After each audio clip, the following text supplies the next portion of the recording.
Solve for all x values in between 0 and 2 pi and including of sine squared x plus 2 sine x plus 1. That looks pretty quadratic, doesn't it? Well, it's because it is quadratic. I mean, if I were to make believe that sine x is the same as a, I could rewrite sine squared x as a squared, 2 sine x as 2a, and then the rest is just the rest. Now, you might look at that and say, oh, well, that's a perfect square trinomial. It sure is. You can factor that out to be a plus 1 squared, and then equals 0.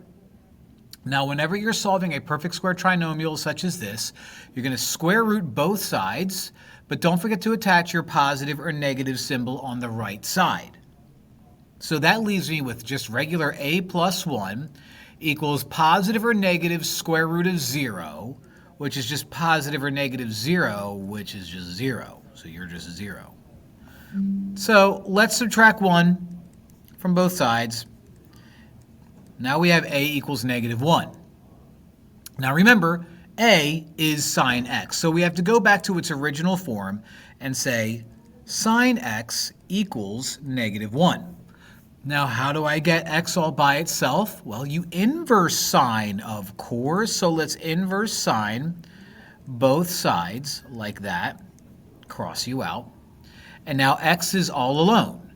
Now, what this is asking us is what angle would get me the y value, because remember, sine is the y value of negative 1. So you think unit circle thoughts, and down here at the very bottom, you get the point 0, negative 1. Now that angle down there at the very bottom is 3 pi over 2, right there. So the only possible value and the only possible solution for this guy is going to be 3 pi over 2, which is she.